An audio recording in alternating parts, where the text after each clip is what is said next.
Watching how I move. Breaking news for our viewers in the West. A bridge collapsed in Pittsburgh. Several cars and a bus were on the bridge. Gio Benitez tracking the latest. Good morning, Gio. Hey, George, good morning to you. The fire chief saying just moments ago that 3 to 4 vehicles were on that bridge when it collapsed, but everyone in them has now been rescued. 3 people have been taken to the hospital with non-life-threatening injuries. All of this happening on the same day that President Biden is expected to be in Pittsburgh to talk infrastructure.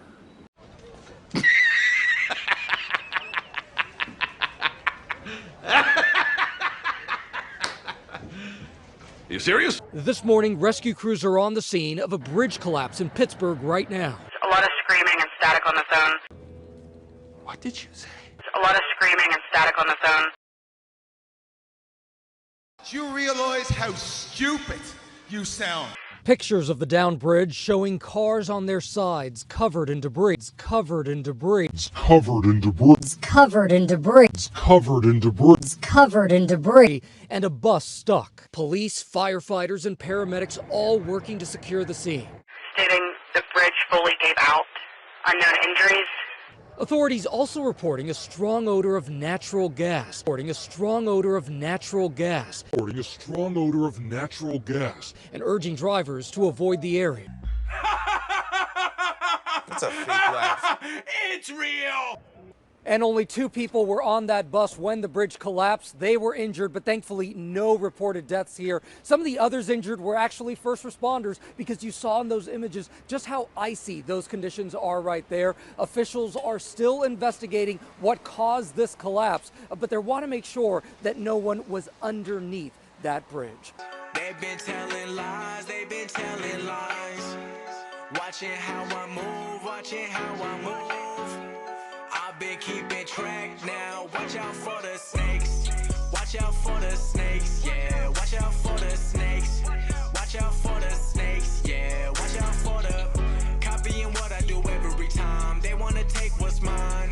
They busy faking and telling me lies. Now I watch out for the snakes. So let's go to Pittsburgh, to the scene of that bridge collapse. And joining us now, Jane Dudley. She's a survivor of the bridge collapse there. And Jane, thank you for being with us. Tell us, what happened and how you're doing. I'm fine. I'm actually not a survivor. I'm just a neighbor. I happened to hear the boom this morning when I was shoveling my sidewalk. Hold up. Wait a minute. I happened to hear the boom this morning when I was shoveling my sidewalk.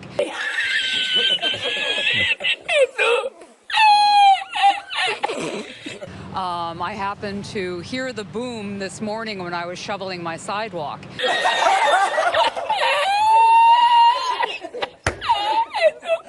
And went down to the park to see the bridge collapse before all the police had gotten there.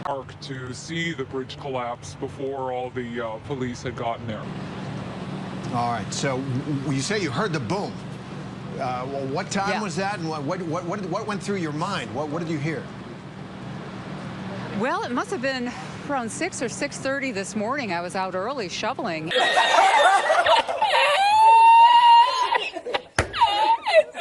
And I heard a boom, and then there was a loud roar, and that was the gas line that was rushing. But I'd never heard anything like that before. I had no idea what was going on. So, I looked for my husband. I did a quick Google, saw that the bridge had collapsed, and that's when we walked down into the park. Hold up.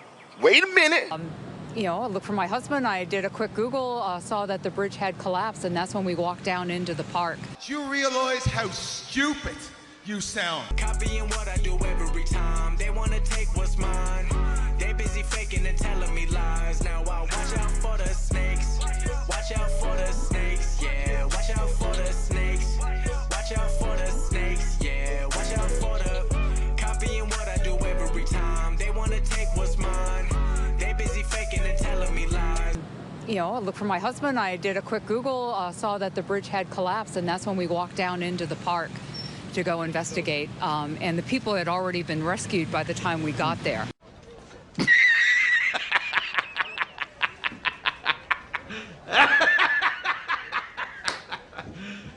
Are you serious? And went down to the park to see the bridge collapse before all the police had gotten there. I looked for my husband. I did a quick Google, saw that the bridge had collapsed, and that's when we walked down into the park to go investigate. And the people had already been rescued by the time we got there. But it was a very surreal scene. But it was a very surreal scene. Do you realize how stupid you sound? Yeah, I was going to ask you. So you went down to this bridge, which I'm sure you've used plenty, and you saw it in ruins. You saw it in ruins. What went through your mind? Well, it's in a beautiful park. It's over 600 acres, and so we went down to the park side at the bottom, which is where I usually walk, and the bridge had collapsed right on top of the dog park, which is usually crowded. So I was very thankful that it was early and not many people around. But it was just very disturbing, and so I was shocked by what I saw. But then, of course, my thought goes to, oh my gosh, the traffic, the headaches. It's going to be a bit of a nightmare to get this back into a usable part. It's a very, very heavily traveled bridge in my neighborhood. Wow, and it's going to be a long time to clean up first, and obviously to get a bridge constructed. I know this has just happened, but have you thought at all, reflected at all about what this tells you about where we are as a country when our bridges are falling down just right by your house? Yeah, it was shocking, yet really not surprising. I knew the bridge was in bad condition, but a lot of the bridges around here are in bad condition. We have a real problem with infrastructure, particularly in Pittsburgh. We have so many bridges. We have, as you can see, freezing temperatures, but then also thaws. So it's a tough climate, and it's hard on our roads and our infrastructure. And I'm just used to seeing a lot of rust and decay. Yeah, I mean, I know Pittsburgh, anybody who's been there knows it's that whole community, beautifully situated on those rolling hills and small mountains, and the creeks cutting through them and the rivers, and there are tons of bridges, and they need to be kept up. Thankfully, no one was killed in this disaster. Oh my gosh. And what are you hearing from the people who were on the bridge? Did you hear anything about that? No, I didn't. I did hear some interviews, with a bus driver who obviously is a little shaken. I can only imagine the trauma that these people must be going through. Once again, I'm just so glad that it happened so early. There was a 2-hour delay, so the school buses weren't out. It happened so early. There was a 2-hour delay, so the school buses weren't out. It could have been so much worse. So if nothing else, this is a real wake-up call, that we need to pull together. It's not about politics. It's about neighbors helping each other and pulling together as a community.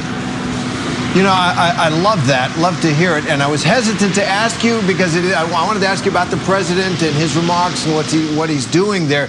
But we are so divided as a country, it ends up being not hugely productive. But based on what you just said, how this is a problem for all of us, right? Infrastructure. The president's there, and he's trying to get us to pull together and get some money spent on fixing some of this stuff. What's your reaction to him?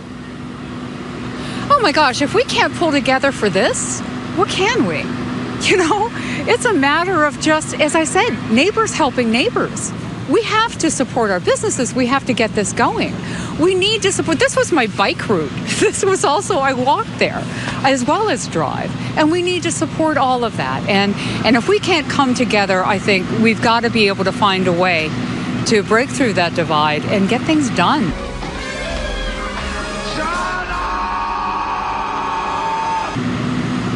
Absolutely. I like to think there's kind of an outraged America and a normal America.